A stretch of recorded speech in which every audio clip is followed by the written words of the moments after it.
Good evening, everybody, and welcome to Commentary as Magic Stream on today's Sunday, October 16th, 2022. I am, as always, Grand Pause. I think you mean October 9th. We're going to do some time travel here just to, square things up. Yeah, this is true. Fair enough. But I'm still Grand Pause on October 9th. are you sure? Really? Aracat and The only person who was actually not stuck somewhere on October 9th, Ivory Starlight. So why didn't you stream? No one wants to hear just me. Coming up next week, just Ivory.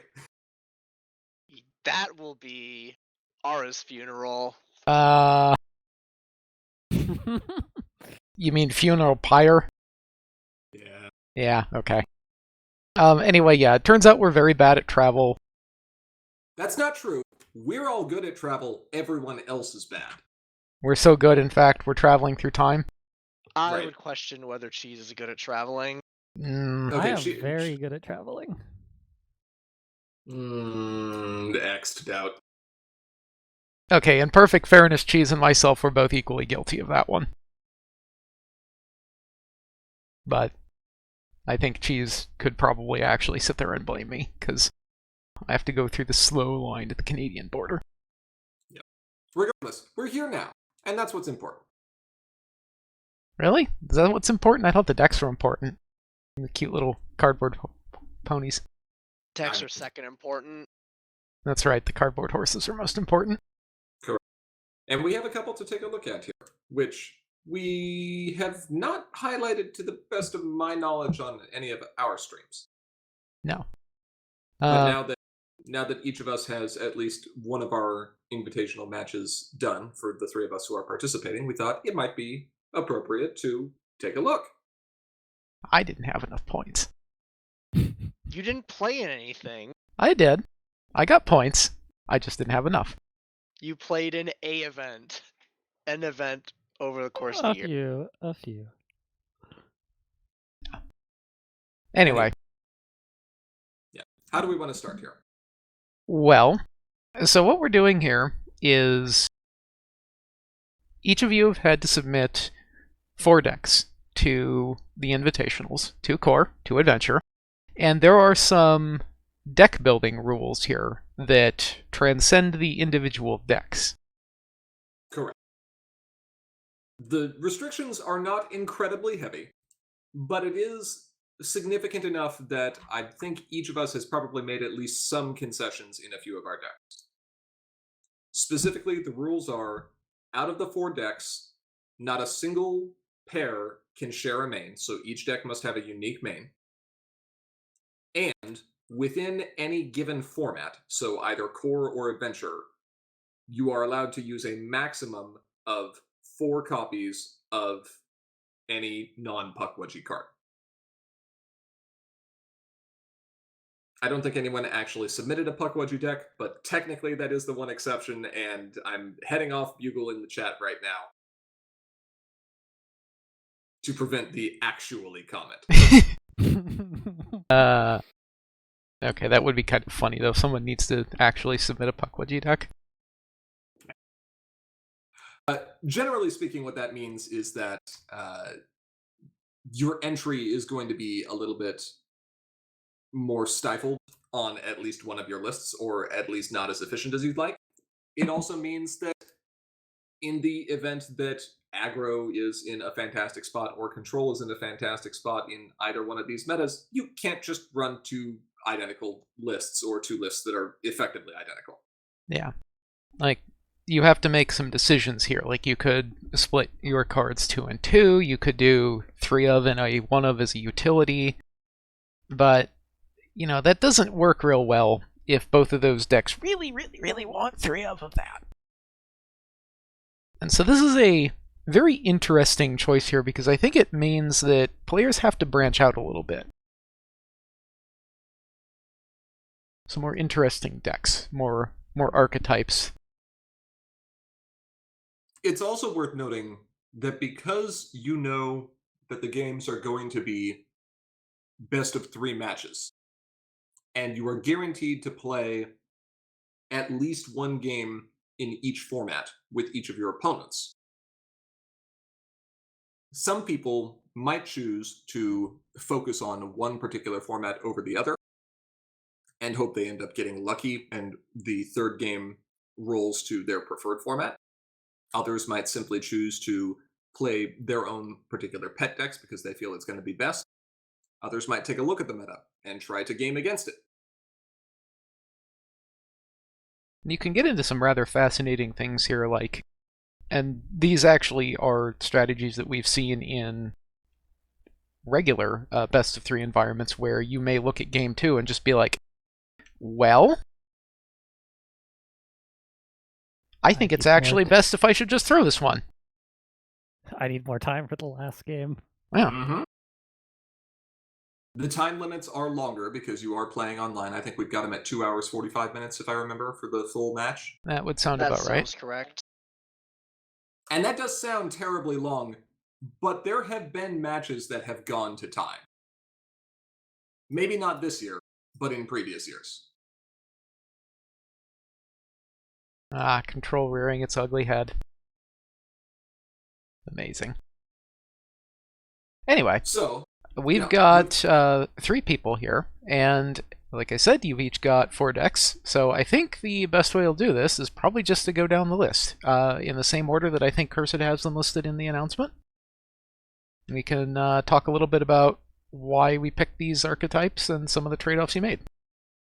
sure. So, who does that bring us to first? Scroll. Let's see, so I think first up we've got Ivory's Core 1 list. Oh, my list is first. You are Well- listed first in the document. Well, this is a deck that no one's seen before. I'm really proud of it. We have Fluttershy, Stunning Wonder, Yellow, Blue, Aggro. No one suspects it. No one would have seen this coming. Jokes aside, I don't think there's anything too surprising here. A lot of the differences in my list versus the others are more of just my own preferences. I still like having the bulk biceps to get the extra +1 power when the Pegasi enter play. I also like the Terrified Scream being in there. I know Instagram used that at Continentals, but looks like a few other people who ran similar decks chose not to run that. But yeah, not gonna spend too much time here. There's nothing in here you haven't seen before. It's a strong aggro deck, probably the strongest in core, if I'm being honest. So yeah. Okay, let's take a look at your other core deck here. And I think, given these two, you didn't have to make a whole lot of trade-offs here. They share almost no cards. They share absolutely no cards. So yeah, this is just Feathers' farm deck from Continentals. Grogar Mono Orange farm. I again don't really have a whole lot to add here. It's a strong farm deck. It's very straightforward in how it plays. And I wanted to try something different from a Solano farm list, and this seemed like a decent option, so I went with it. Sometimes simplicity's the best. Makes sense. It is certainly a lot more straightforward than the AJ control farm variant. Far Yeah. less pieces that are required to kind of maintain the thing, and you ask the questions instead of having the answers.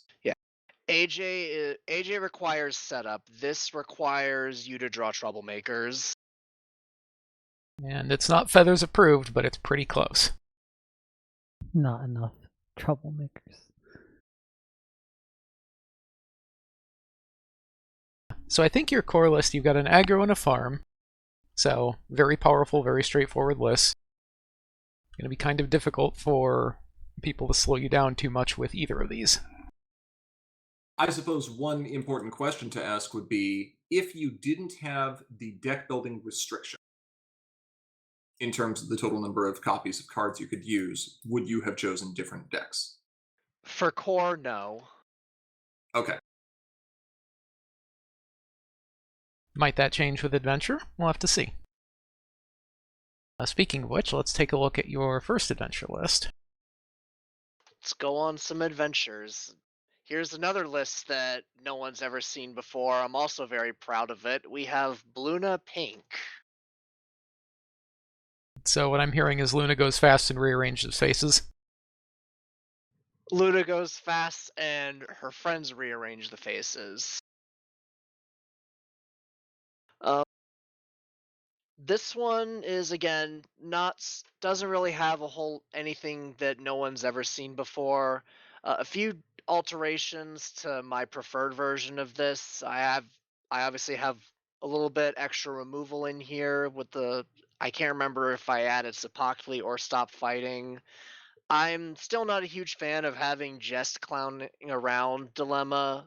I just never use it when I draw it, so I just don't bother running it. Yeah, and it is a 7 to confront. Yeah, and I use just property damage as my resource removal. I don't feel the need to run trashed alongside it. Sometimes doesn't work out, but it is what it is. I like the focus of friends go fast, of events scare or dismiss things. Resources exist sometimes. Thus far, I don't think you've been, or anyone else with this strategy has been punished on under arrest, which is the big question of trash versus property damage. So Yeah. if it's not being played, why not run more friends? Mm-hmm. Yeah. Your other adventure list. I So don't. this is the one that's actually interesting. Yeah. So this kind of looks like a deck that we've seen long in the past, but this does, as it turns out, share some colors. But it So looks like you didn't have to make a whole lot of compromises. There are a couple of things I think you've made compromises on. yeah, so this is Ambassador of Loyalty farm, well, utility farm. It's very similar to the version of Ambassador of Loyalty that we were seeing Continentals 2019, I believe it was, at Ciderfest. That would be the first year that we did. No, that would be the year where we didn't do print and play. So print and play was announced that year. Right. So this one, I mean, it's the idea here is the big max you want to have on top of your deck, flip them in face offs, get Rainbow Dash some permanent power boosting, because as AJ Ambassador of Honesty proved, having +1 power counters on a main is pretty amazing. It's I an accurate statement. Yeah, the downside here is because I was using Hot Wings as my first adventure list, I did have to sacrifice a few things, which is why I opted to go for this strategy in the first place. My preferred version of this deck is what I ran at BabsCon, but obviously I can't run Plushy Dash, and I figured, well, if I have space, why don't I just bring out the old strategy and see what it does? Yeah, I think notably you've got the rack of sticks in your farm list. And Bluna would appreciate those, but I think that the farm list is going to want them a lot more than Bluna does. I think there was some theory crafting that involved Bluna with sticks, but everything we've seen for the last year has kind of shied away from that, with the exception of Mono Bluna. Mono I'm Bluna likes it, but I don't know if I've seen Hot Wings Pink put up good results with stick in it for the last year or so. you have to cut something to run it, and I haven't liked it when I've tried it. Yeah, that's fair. You also have your riled ups in your farm list, which will be a lot more relevant there because getting, for example, Rainbow or Thunderlane exhausted is going to be real bad for you. Well, yes, and also In adventure, those are almost mandatory in blue lists because all those exhaustion effects that orange has available to it. Yeah, I'm a little surprised you didn't run any of those in your aggro list, but I suppose that you've got other ways around that. I have a lot of friends. Exhaust one, who cares? I'll Lot of just play another one. friends. Yeah. I mean, Bloom is nice a three power body that you can get at problems, but it's not the end all be all. Unlike Rainbow, who you are almost exclusively relying on to be able to farm. And I think comparing the Rainbow farm and the Grogar farm really shows the difference between those two. Each of them usually relies on a single character, but in Grogar's case, it's more just to have a body there to challenge. Whereas in Rainbow's case, a lot of your odds of winning come from having that 5 power. Yeah, her at the problem contributing power.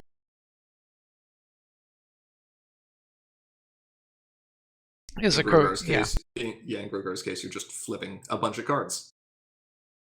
I mean, the old goat was good at flipping the table. You sometimes flip a lot of cars here, just not as often. You do get to choose what you end up flipping. Sometimes. Well, with scope things out. Yep. Scope things out. There's the Big Mac. Put the Big Mac on top. Oh, here, I have a second Big Mac. I'm going to go ahead and play a Rainbow Laser, even though I'm already winning the face-off to get another one. You know, that might be a good point as for why the riled ups do so well in here, because you are really like going all in on that one character being so impactful, since some of your cards in your deck are just designed to make that character larger over time. Yeah. One last thing to note is if I defeat that Pony of Shadows, I'm guaranteed to either get a Big Mac in play or a Thunder Lane in play, which both of those I am 100% okay with. Yep. Would you rather have wouldn't you rather flip Big Mac? Of course I'd rather flip Big Mac, but if he's in play, I'm not angry about it. I'd rather have Big Mac get put into play than zeroed out, which is what this deck used to have. Yeah. Yep, that's fair enough.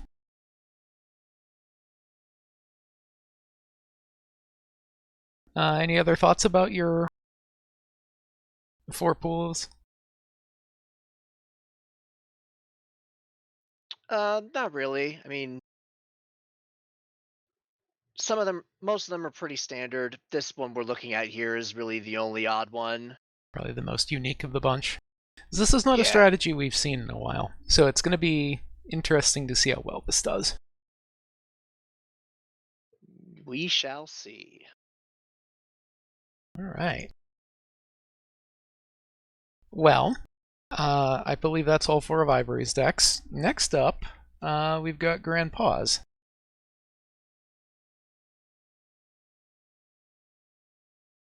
So I like invitationals because it gives us an opportunity to try to look at the meta and make some predictions, and and I do not mean this in any kind of insulting or derogatory way, a low stakes competitive environment to test decks in. The invitationals obviously have high prizes in terms of being invited back next year, Yes, it's and the good bragging rights. there's a lot of prestige going on here. But in terms of tangible rewards or additional promo cards, playmats, designer cards, sim credit, things like that, that's not what we're playing for here. We're playing for renown. Right. Which is obviously like way more important, so stakes through the moon. Sure. So, even before the lists went public, it was pretty apparent that there were going to be a number of people that were going to be looking at Stunning Wonder Blue, especially following Instagram's fantastic performance Meteoric, with it. yeah. Yeah. And the thing that is kind of frustrating about knowing that you're going to play against Stunning Wonder Blue is it's a good deck for a reason. Don't you hate it when that happens? And so what you're going to do is you're going to sit there and build something like this and just be like, what if no? I'm certainly going to try. If you're going to ask me if I think this deck is better than Stunning Wonder Blue, I'm going to say no, absolutely not. I do not think this deck is a better aggro deck. What I do think this deck is an aggro deck that has a better matchup against Stunning Wonder Blue than any other aggro deck I can play, and might be unfamiliar enough that it can, win through some element of surprise. So this is Grogar Blue. It is definitely an aggro deck. It is running quite a few tools that would be capable of providing some good disruption for a number of popular decks in the meta right now. Monumental Evil for dealing with dilemmas, Desert Road for dealing with Cadence Blue style Angel Wings Spitfire Plushy Dash plays, Princess Combo Meal, Melted Expectations, all of which are good at immediate speed exhausting because knowing the playstyle of a deck like Stunning Wonder Blue, many times those decks are barely meeting the confront requirements of their problems in the hope of being able to start a DFO as quickly as possible. So even a single character being disrupted might be enough to stop that for a turn. That being said, the deck is not built around disruption because that would make it controlled. The deck is built around aggroing. We're going to get big and we're going to stay at problems. And we're either going to do that through a combination of immediate speed movement, like First Mate Mullet or Donut Joe, both of whom can get bigger over time, or Smolder, Planning an Adventure, who also gets bigger over time, especially if she wins a face-off. And then we're going to splash for 2 Treading Water, because, hey, with the exception of Plushy Dash and Smolder, every other friend in this deck has printed power 2 or less. Oh, that's Smolder. Okay. That's kind of obnoxious. Just a bit. Seeing Smolder Planning an Adventure win one face-off is kind of disheartening early, because now your opponent has a 1-cost, 4-power, Diligent 2, Traveler, Competitive 2 friend. If they have a lot of single target removal, okay, it's not as bad, but getting one of those, bigger early means your opponent always has a very efficient movement target, and that can start getting better over time. Yeah, that's trouble there. If you get that Smolder to win a face-off, you're going to have a problem, because odds are she's going to win a second one, and then you're going to be unhappy. Sure. And a big part of how Fluttershy aggro, specifically Stunning Wonder aggro, scores its points is not just through confronts, but through winning face-offs. So the biggest problem with aggro is if you're contributing all your resources to trying to start a face-off yourself, you're leaving the problems open and clear for your opponent to crack back. And I don't think there's much that's going to be able to crack back harder than Fluttershy can. So what if the problems weren't clear? What if your stuff just stayed there? Or could be moved at immediate speed and just got bigger? And so that's kind of the idea. Stick stuff at problems, have disruptive events, have some good efficiencies with Snack Stand and AJ price fixing, and just hope that things work out. I think the one kind of key card here to help make up for some of the efficiency loss in running, blue-orange instead of running blue-yellow is Stunt Dive, which for 2 action tokens basically says you can start a double face-off this turn without having to contribute to both problems. And with your main on Buckball strategy, that means you can actually start a DFO with a single card in core on turn 2.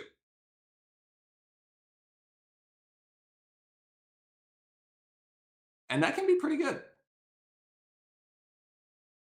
Feels good, man. Well, maybe not if you're going up against Stunning Wonder. Feels less good in that case. Yeah. Anyway, yeah, That's that list. You're going to run final question. You're going to run 2 bonus problems. The rest of that's pretty self-explanatory. Yeah. It seems like a good counterplay to the expected yellow-bluish list. Okay, let's see what your other core list is. Well, this is a little different. So I certainly wanted to run an aggro deck in core because I knew that I was going to run this.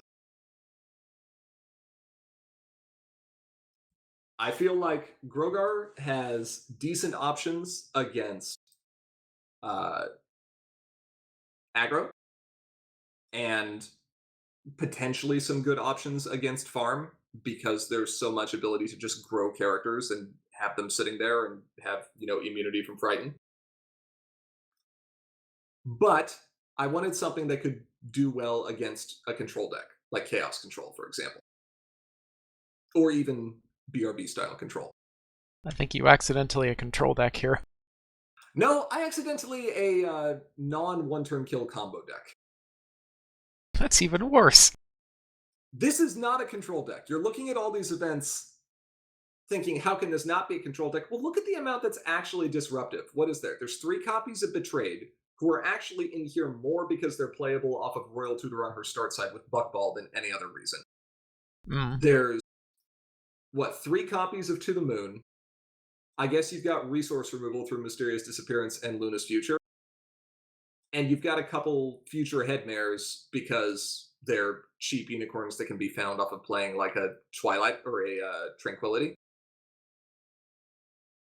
And that's it. Nothing else in here actually disrupts because the whole goal here is I'm going to make as many copies of Saddle Row Storefront or Snack Stand as I possibly can. I'm going to duplicate the effects of Tranquility with Magic Instructor, save a bunch of AT with Guidance Counselor, and then every turn, I'm going to mismain 2 or 3 times. Disgusting.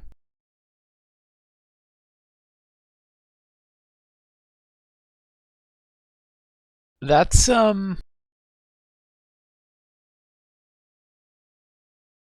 kind of a thing, isn't it? It's a little silly. The entry in here is all completely tutorable, so you can run a much smaller number of entry than you normally would. There's 3 Rush Makeovers, and then there's 3 white entry friends, and that's it. And that's because Flim and Flam and Citrine Spark are both unicorns, which Celestia can find. Stygian is a unicorn, which you can find. Part of your resource removal in Baby Flurry Heart is an alicorn, which you can find. Luster Dawn is a unicorn, who you can not only find, but also start applying early pressure with if your opponent is going to be slow by just moving up your main and confronting Buckball, and all of a sudden on turn 2, you're at 2 points. There's kind of a meme card in here. You may have spotted it already. It's Closed Loop.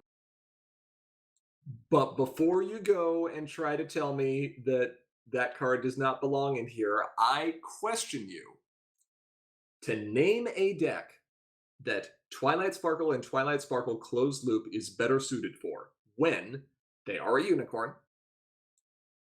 I am searching my deck by default with my main, meaning I don't even have to be searching for them. I can search for anything else to be able to banish them.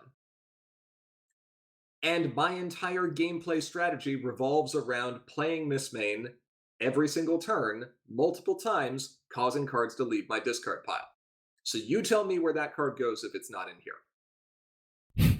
Nowhere. That is the only other possible answer. I guess I did miss the school shutdowns here as far as removal, but it's a combo deck. If the board gets clogged up, just hit the reset button. I mean, sure. Yeah. Anyway, that's basically it. I'm gonna mismain. I'm moist brain.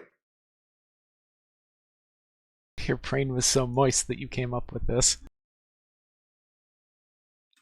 This requires a very well hydrated brain. Do we need to make you alt art versions of Miss Main using the moist brain image version? Probably. I'd play them. All right. So, not meme decks, but let's say rogue decks out of the way. Let's go to adventure. On to adventure. On to adventure. Let's have an adventure. Okay. Well, Okay, so I said rogue decks out of the way. you were lying. I lied.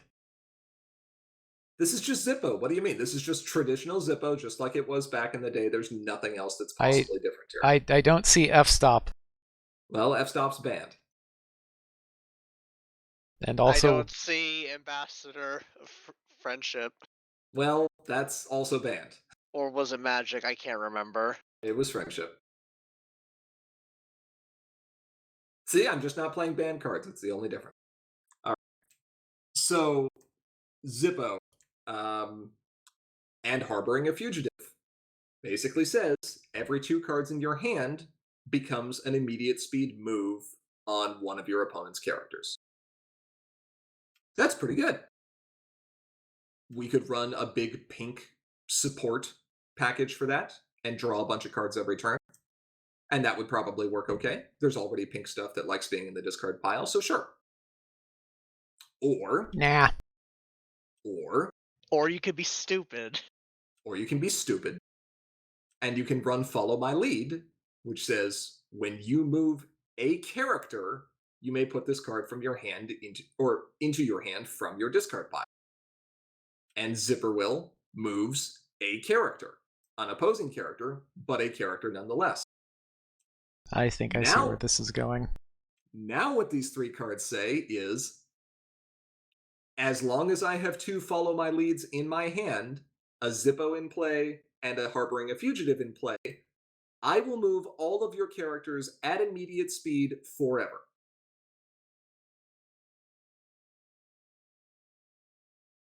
Now we're getting somewhere. This is concerning. I thought... Na- Wait, hold on. This isn't Cheese playing this deck? Oh no, Cheese is also playing this deck. Yeah. Oh, good.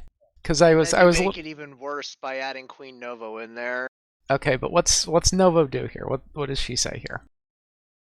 Novo, first off, is a card that will allow us to get out from under our opponent choosing not to flip their main, which was the biggest problem we ran into with Changeling Pretender decks last year. But beyond that, Novo also says, when an opposing character enters play here or is moved here, that character gets -2 power until the end of the turn. So long as we can keep Novo at a problem, which Day Shift is very good at doing, we have infinite actions at our opponent's first priority window on their turn, and can, in theory, bring every single one of their characters down to negative infinite power. Sip That it. won't increase their play requirements, but it will prevent them from being able to meet any of them.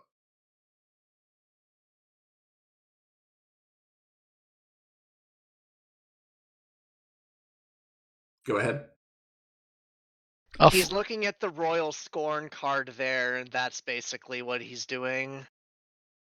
A full minute of stunned silence means, my god, what have you done? Not, please continue.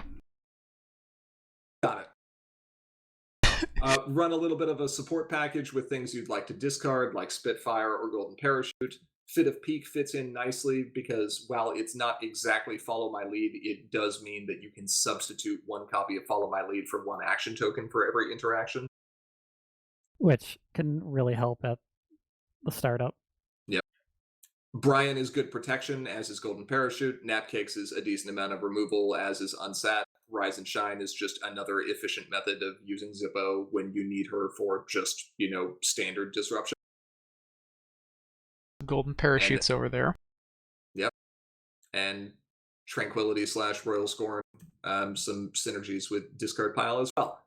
As horrible as that, infinite color lockdown sounds, this is not a weaponized version of this deck, because the only hard removal that actually exists here is Unsatisfactory Work and Napcakes.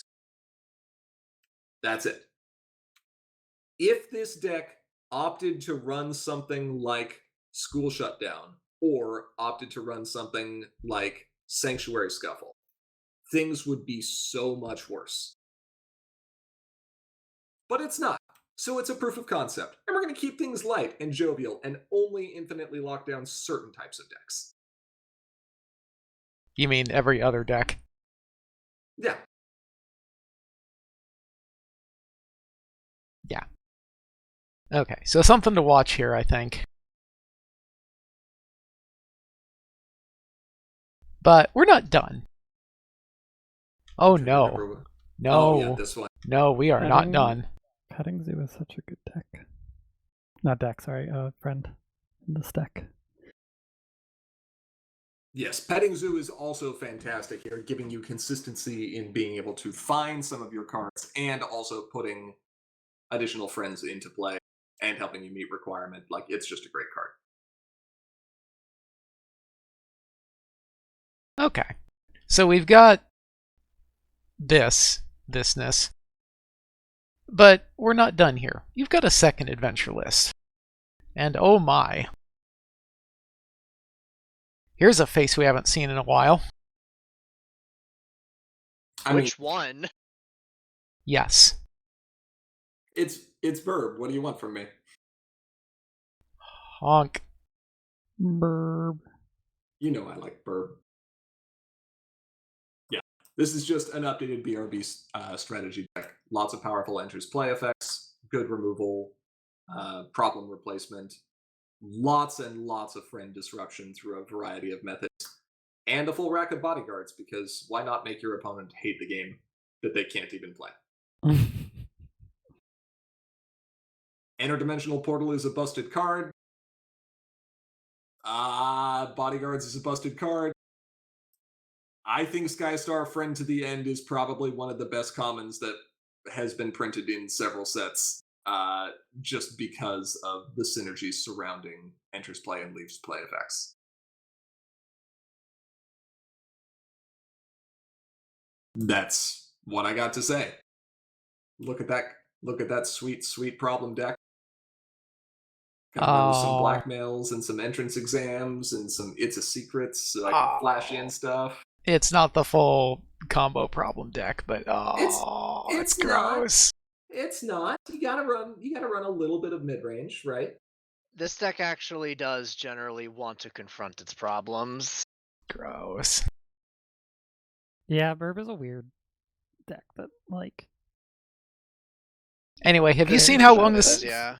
Have you seen how long the Sea Pony can talk about shells? Like, she really likes shells. There's so many things we can do with shells. Let's count the possible friend disruption tools here, shall we? 1 Skystar, 2 Minuets, 2 Tempest, Shadow, and Grubbers, so that's 5, plus 3 Belly Flops, 8, 2 Smiles, that's 10, IDP is 13, Luna's Future is 16. Not bad. I mean, the only thing this is really missing is something to steal so you can start doing dumb stuff with Amusement Factory. You mean like Minuet that steals things? I need more stealing. That's not enough stealing.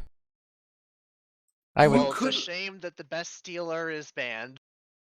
Yes. You could run Plurite. Plurite is a viable choice. I opted not to.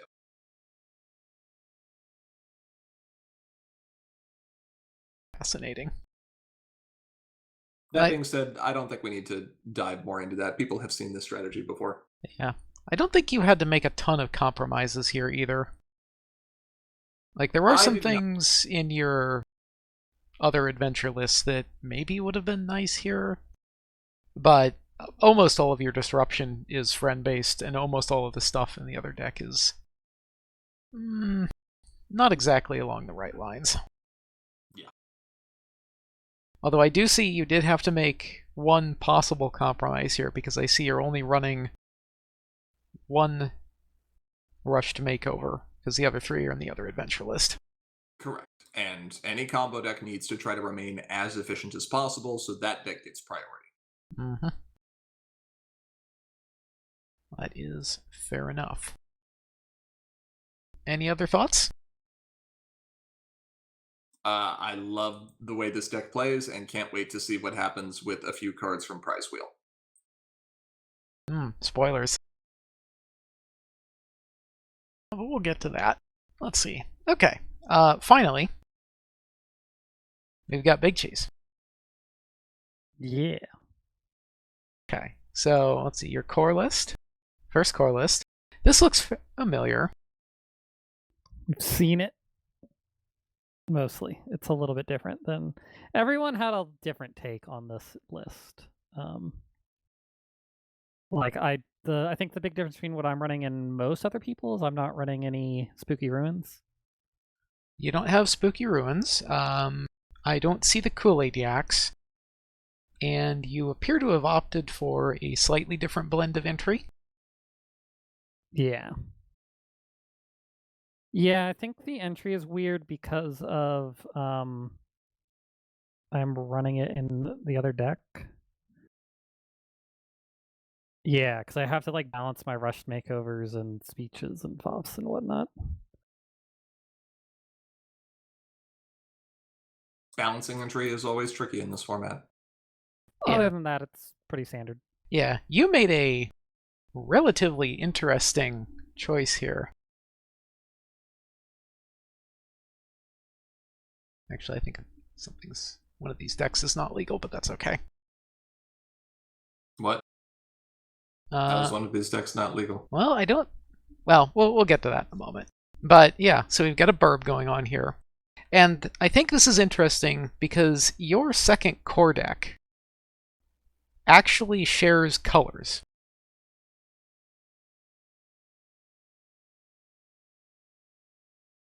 It's also happened to be led by Crayola Bug. Wait, what? Oh, do I? This is the wrong deck. What is?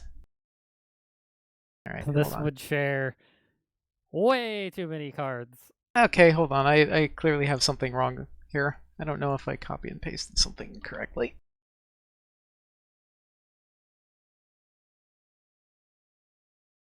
I was gonna say, I think Cursed would have caught that. Oh, something. What did I copy? I think this is actually just old, and I somehow didn't update it. Okay, my bad. Let me fix that. There we go. All right, that looks much. Whatever.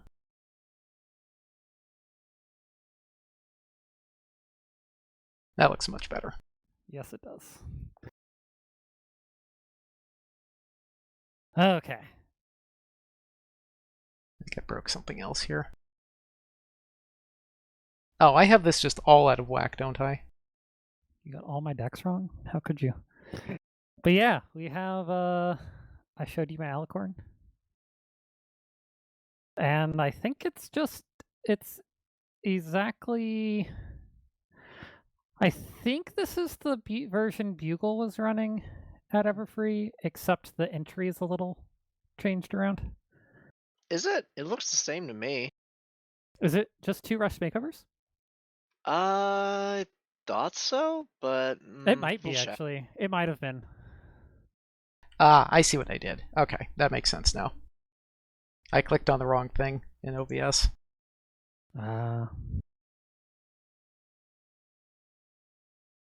But yes, you have some interesting compromises with your entry going on here. Yeah, no, this is exactly the list Bugle ran. Yeah, which meant that I could use the 2 rushed in the other deck, yeah. But yeah, so it's Alicorns. And it does Alicorn things. It's a fun deck. Has your opponent responded? Yeah, my opponents responded. Actually, I think it was just Ivory that I played it against so far. Wait. That we've seen, yes. Yeah, it was us playing. Okay.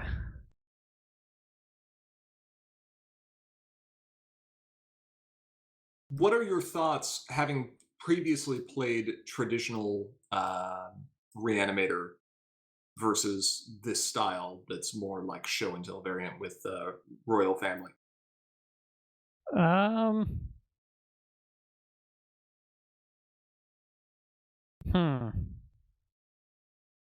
It's feels very different, but also kind of similar. Like your startup lines of play are all different. Pretty much. I think there's like a similar one with Kejisong, and like you're not running infiltrating, so you have like playwright is actually 'cause I don't think the other one was running playwright. It was not. Yeah. Kind of surprised that you decided to go for the style of deck in core as opposed to adventure, where you've got a few more tools. Well, I just don't think it's as strong as an adventure. That's fair. Like all of the tricorns are in core, and adventure just it doesn't add any tricorns. It just adds Like Moon Dancer and maybe one other card. yeah. Redeeming So- qualities, of course, but And it gives your opponents a lot of other cards. So it hurts you more than you benefit. yeah, if the only thing, in my opinion, if the only thing that a deck is getting going to adventure is a couple of cards that it can potentially swap out that are slightly more efficient, it's likely not going to. It's Be not as getting successful. more power. Well, it's not that it's not getting more power, it's that there are entire deck play styles that just don't exist in core because the cards necessary to support them are in adventure, and those play styles have a tendency to be much more powerful. So if the best thing you can say about your deck is, yeah, it gets a little more efficient, it's probably going to do better in core than it will in adventure. Yeah.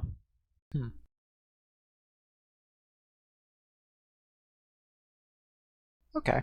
Any other interesting compromises that you had to make during your core building? No.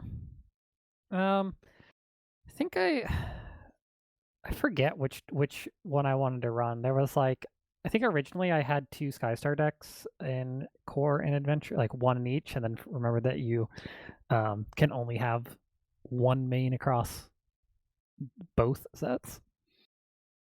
So I did have to drop a Skystar. I think I was gonna run some Burby thing, but then an adventure, but then wasn't able to. Interesting. Cross-format compromises. Yeah. Let me take a look at your adventure lists. Sure. Okay. Well, this looks Should be real reasonably- familiar. Yeah, this should be reasonably quick. I think this is exactly the same. 'Cause I don't think I had to do any special stuff with entry. If it differs, it only differs by card numbers. Yeah. So I think it's the same. I don't think I see differences now. Okay, so more Zippo nonsense. I mean, Yep. go home is your specialty. And this definitely says go home. This is very good at saying go home.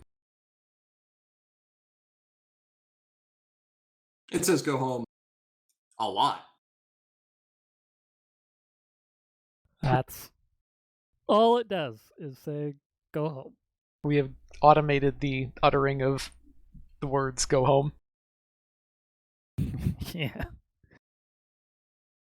Okay, I think you're right. I don't think there's a whole lot else we need to say about this.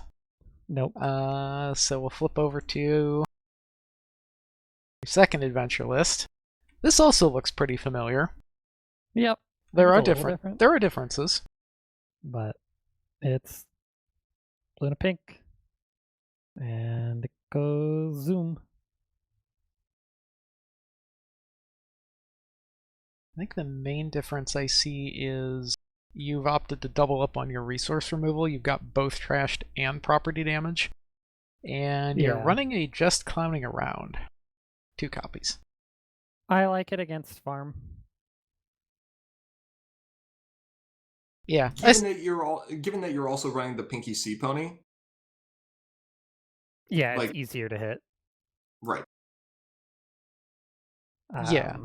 And Also, like Spitfire can technically sometimes do it. And Holiday Spirit, like you actually have a lot of options. yeah. And it's also not a card that you have to keep in. You can sideboard that out. Yeah. maybe it would be good to get rid of the trashed, but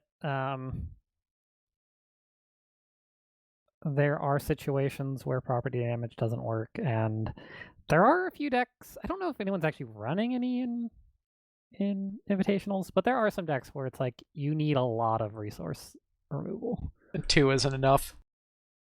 Yeah. I mean, that is kind of how it be. Like, that's one of the valid strategies with resources, is you just flood the field and say, good luck removing all of these.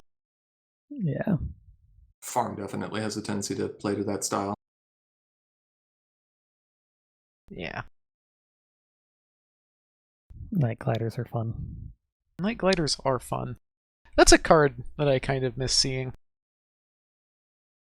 Very angry pony. Just wants to go fast. Yeah, I had a game where I got 3 night gliders and they all got frightened. Rip. I think I also did that against Ivory in our game. Yeah, I think I remember you talking about that, where he played out all 3 night gliders in a single turn, and I think the sum total of points he was able to score with those night gliders was 1. Yes. It might not have even been 1. No, I think you did confront with them, and then I stopped. Managed to wreck the bonus. Yeah. Which is just fantastic. Unless you're on the other side of the table. Well, sure. But, I mean, that's also true. You just have to be dripping with sarcasm. That's just great. Exactly. Lovely. Different tone. But yeah, I mean, it's Bluna, and it does Bluna things. And it does. Let's see. Okay, so I think that's all the lists. And so that's been kind of an interesting discussion around why some of these were picked, some of the compromises. Yeah, everyone goes into invitationals with a different mindset.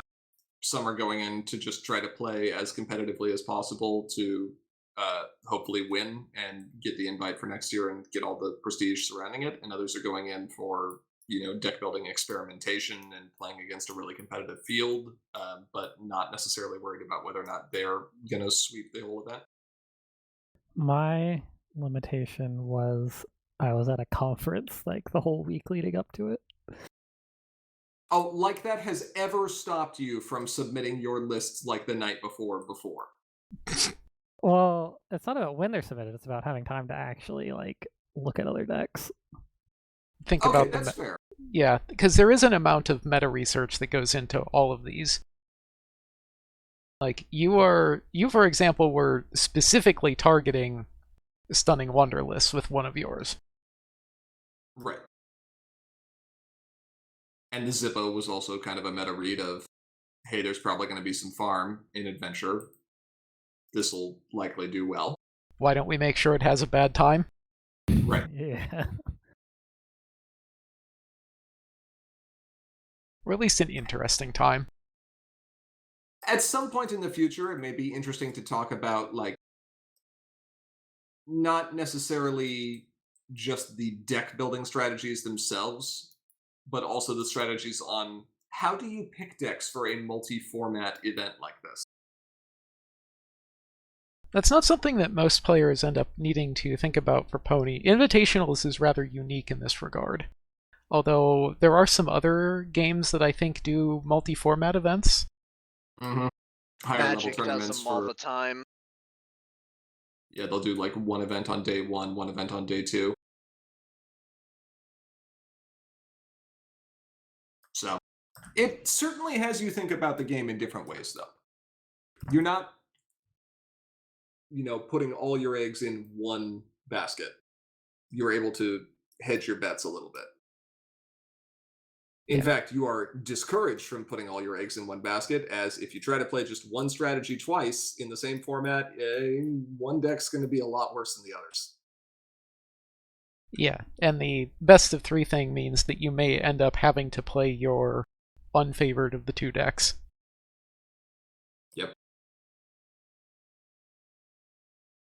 let's see. So I think we got a couple of other things to talk about since we're here. So there was What do we a well, there's a little hint at something going on there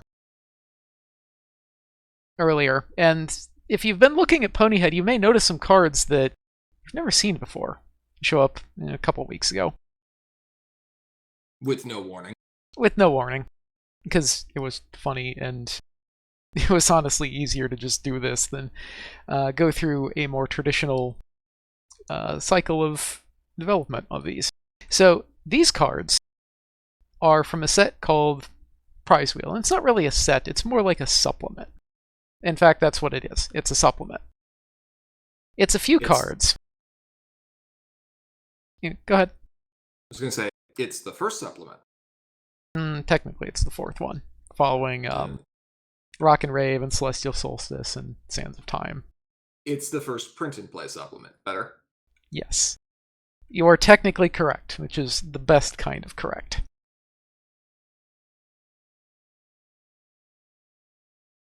Anyway, continue. Well, two of these, I think players will recognize. One of them is the design a card from 2021, I believe. And At Ciderfest? well, no, from Continentals. Ah. Yes, that would be Fleetfoot. Yeah, Fleetfoot up there. And so Fleetfoot, we've discussed this in the past, but that is a card that was, I think, designed, if not designed, definitely deeply inspired by a Continentals participant who got the design a card. Yep. That was Double R Forest, I believe.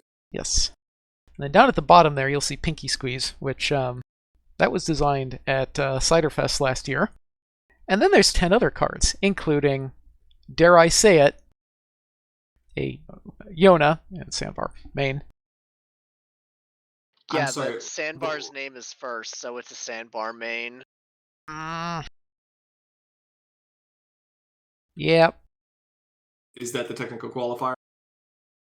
It's what I'm going with, regardless of what the actual answer is. Does that mean we still need a Yona main? Well, Yes. I think Diamond Song will probably argue for it, yes. Look, it's good enough. You have half a Yona main, which is an infinite amount increase from, or an infinite percentage increase from where we were before. From no Yona main? No, we had 1/6 of a Yona main. No, Yona was present on that main as a character in there, but not in the title. Now she's half the title. Sure. We also have a handful of other cards. And these, I think, we had a specific purpose in mind. Why these particular cards? And I think, GP, you probably have maybe the most thoughts on this one, because we're trying to... This, I think, is part of our broader curation strategy. For the last X number of weeks, I've been sharing small groups of cards that have been posted in the supplement channel of Discord for people to think about, critique, review, try experimenting with, all of the above. And there's a lot of ways that we could have gone with the first supplement, or first print and play supplement, I should say. The key thing to know here is that the cards that are featured in Prize Wheel here at the beginning are not the only cards that are in development. They're not the only cards whose designs have been tested or, tweaked. And they're likely not the only cards that will end up being released through the supplement set. But they are the ones that we feel are most important to release right now. And as discussed in the Discord channel, a lot of that is because looking at the meta right now in core, it's pretty diverse. Ivory. Someone's mic's open, Ivory. There we go. There you go. The core meta is pretty diverse. but there are a few colors that are noticeably lacking. Yeah, One of which is white, and the other more serious violator is purple. we just kind of haven't really seen them in the meta, like, as primary colors, like, almost at all. And even as secondary colors, there's a handful of things that get picked out, but not a lot. And so that's a good part of why this supplement, what's being released here, is primarily purple and white. There's some very interesting cards in here. Cards that I kind of want to go do bad things with. There's cards that support existing strategies. There's cards that might help develop new strategies. There's disruptive cards, there's aggressive cards, there's cards of 3 different card types. 4 different card types, I'm sorry, because we have the main. And the goal with this, like I said, is to hope that we can continue to increase the diversity within core and to shore up a couple of the weak points for purple and white as primary colors rather than just supporting colors, which would allow us to explore more even card distribution for supplements in the future. This is not designed to show that Sim has favoritism towards purple or white. If anything, it's the opposite, because if we had made purple and white the best colors, they wouldn't have needed these supplements to begin with. Right. That being said, I don't think we're going through all of the cards here, but there's certainly some fun ones that are present. I'm very excited to try playing with Dr. Hooves, who will be the first card we will have seen with 5 play requirement since the premiere block. It's this. There was some yellow event back in like Canterlot Nights. Yeah, and in Canterlot Nights we also had the Element friend cycle who had 6 rec. Right. One of whom is now living on the moon. I think Crystal Games had Pony Charm, which had 5 rec. Yeah. It's been a while. But I think that 5 rec is justified given what Dr. Hooves does. Yep. I'm also excited to play with RTO again. Who misses RTO? People talk about RTO all the time. I kind of miss RTO. I mean, it's not really rarity truly outrageous, but Spike's pretty outrageous there. You know who else is pretty outrageous? Trixie. Daring Do. But we'll talk more about that later, I'm sure. Yeah. And so though these cards do have effectively all the art done, these are not formally released yet. These are still basically in beta. But with such a small set, I basically looked at these things and was like, well, I'm sure I can just find some art for these. And it turns out that, yeah, I did just find some art for them and just kind of accidentally fully arted the set. Oops. Good job. Accidentally, quote unquote. Yeah, kind of, actually. But yes, if you have thoughts about these, feedback from these, other than they don't work properly in TTS or Octagon, we know about that. And I'm not ready to fix either of those things just yet because we are still experimenting with these. Please give us feedback in Discord. We'd love to hear it. And if you're playing in the Pakoko, these are legal in that event. So, you know. Well, the ones who are not rare, yes. Yes. More of that. Yeah, because there's a couple things in here that are rare and are rare for very specific reasons, because they're kind of good. Spike, truly outrageous. Mm-hmm. Please consider giving Trixie teacup trait. Why aren't these fixed rarity? Prismlight, these are not fixed rarity because fixed rarity is always legal in the Pauper format by definition of that format, and we specifically wanted to ensure that we could print cards that could go into Core, Adventure, or other formats that wouldn't disrupt Pauper as a format. You don't want Outrageous Outfit in Pauper. It's going to break things. You also don't want Torch in Pauper. You also don't want Dr. Hooves in Pauper. They will break things. Some of those are your mind.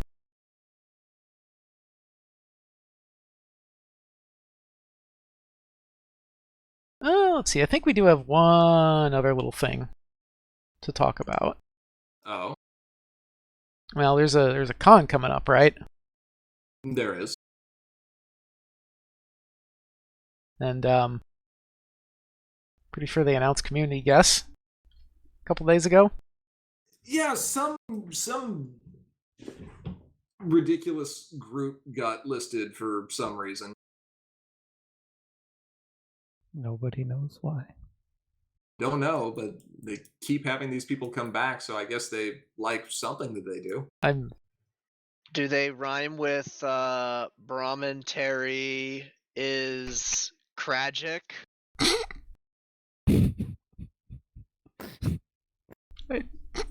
That took some effort on your part, didn't it? That's taking some effort for me to not just groan here. That was.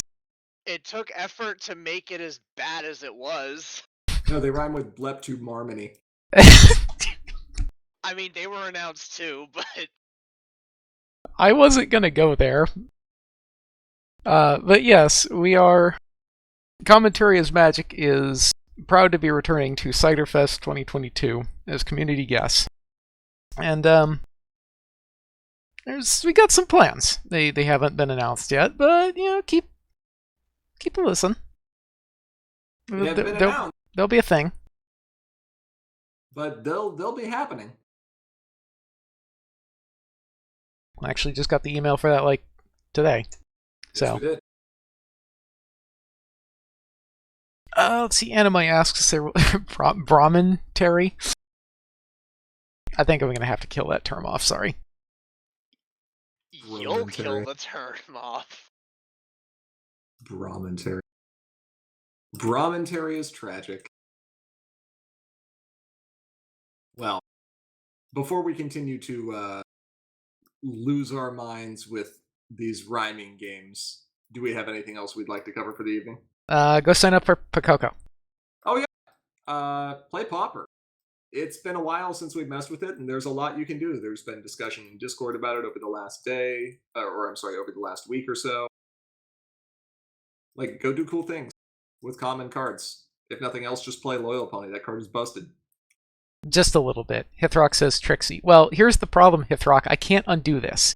It's out there. It's a thing. Look what you made me do. I can't. You can't anti-Trixie? Any chance for more Kieran cards? I'm not going to give a committal statement to anything. I mean, I've got some art with Kieran's on it. Sure. Anyway, that will about wrap up our discussion on this topic for today.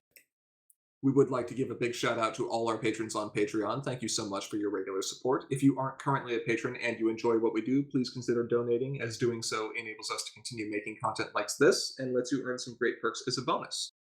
If you have comments or questions you'd like to send our way, feel free to reach out to us through Facebook, Twitter, or email. If you're a patron, you can also chat live with us on Slack, any day, anytime. Finally, if you're looking to watch any of our previous videos, including tournament recordings, you can find them on our YouTube channel, linked just below the stream. But with all that said, thank you to each and every one of our viewers, both here now and watching this recording later. We are, as always, Commentary is Magic. I'm, as always, Grandpaws. Big Cheese. Arcat and... Hold on, I'm making Trixie a bannable chat term. I'm Ivory Starlight. Come to Ciderfest. It's gonna be fun. Will be good times. Sign up for Pakoko. We'll see you there. Bye. Bye.